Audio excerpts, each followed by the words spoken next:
নমস্কার বন্ধুরা, আমি বাপন। আজকে আপনাদের সামনে আমি এমন একটি বিষয় তুলে ধরব যার জন্য কিন্তু চাষিরা খুবই অসহায় হয়ে রয়েছে। হ্যাঁ বন্ধুরা, মাত্র 2 দিনের বৃষ্টিতে কিন্তু অবস্থা এতই খারাপ হয়ে গেছে। দেখুন যে শসা খেতে কি পরিমাণে জল উঠে গেছে।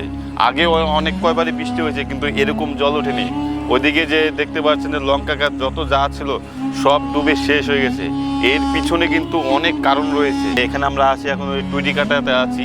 টুইটি কাটাতে কিন্তু যতই বড় বড় বৃষ্টি হোক না এরকম কিন্তু জল ওঠে না। 2017 ঘটনা, যেখানে অনেক বৃষ্টি অনেক বন্যা হয়েছিল কিন্তু তখনও কিন্তু এমন কিন্তু জল উঠেনি খেতে। দেখুন যে আমরা আছি শসা খেতে। শসা খেতে মানে 2 দিনের বৃষ্টিতে দেখুন কত পরিমাণে জল উঠে গেছে। এখন আর জল পাস করার মতন সেরকম ব্যবস্থা নেই। তো এই ক্ষেতের যে মালিক রয়েছে, যে আমাদের যে কাকা, তার সাথে কথা বলবো। নমস্কার কাকা। নমস্কার। কোথায় বাড়ি আপনার? টুটিকাটা। টুটিকাটা। এটা জমি তো আপনারই না? হ্যাঁ।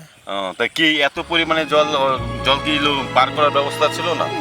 জল তো পার করার ব্যবস্থা তো ছিল, কিন্তু এখন জল পাস হওয়ার জায়গায় এটা বন্ধ, আটকা পড়ে গেছে। কি ব্রিজ পুলগুলো? হ্যাঁ, পুলগুলো। মানে কাকা বলতে চাইছে যে এই যে জলটা পাস হবে, সে সামনে ওখানে পুল রয়েছে কিন্তু পুলের জলটা পাস হচ্ছে না, তাই তো? কাকা এরকম কেন কেন পাস হচ্ছে? হচ্ছে না?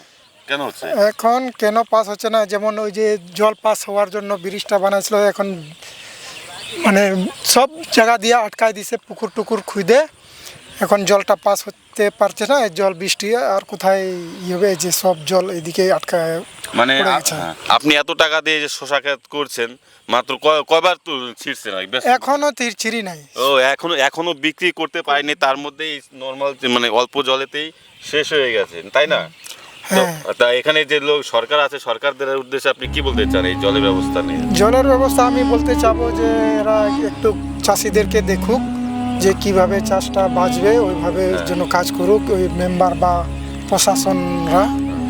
এইটাই আমি, যেমন চাষিরাও না হলে তো কি করে খেয়ে বাঁচবে। হ্যাঁ, সেটাই। মানে আগে যতই বন্যা হতো এরকম কিন্তু হতো না, ঠিক আছে? তো আমরা আশেপাশে যত সরকার যারা আছে সবার প্রশাসনের কাছে বলতে চাইবো যে যেন এই অ্যাকশনটা যেন তাড়াতাড়ি নেয়। যত যে পুল রয়েছে, কালভার্টগুলো রয়েছে, সেগুলো রাস্তাটা যেন ক্লিয়ার করে দেয়। এখন জল যে বের হবে সেই রাস্তাটাই তো বন্ধ করে দিয়েছে, তাই না কাকা? হ্যাঁ। কাকা, তোমার ফসলের মধ্যে আর কি কি আছে যে নষ্ট হয়ে গেছে? আমার ফসল লঙ্কা ছিল, তারপরে এই যে শসা। লঙ্কা কি তুলতে পারছো না? ওটাও নষ্ট হয়ে গেছে? ওটাও নষ্ট হয়ে গেছে সম্পূর্ণভাবে? সম্পূর্ণভাবে। তো জমি কোনটা কাকা? তোমার এইটাই জমি লঙ্কা খেতে? ঠিক আছে, তো আমরা আরও এই ঘটনা নিয়ে আমরা সরকারদের কাছে বলবো যে ভালো জন্য একটা ব্যবস্থা নেয় কালভার্ট নিয়ে, ঠিক আছে? মানে কালভার্টের রাস্তাগুলোর জন্য ক্লিয়ার করে দেয়। তো আজকের মতন এই অবধি। তো ধন্যবাদ। নমস্কার।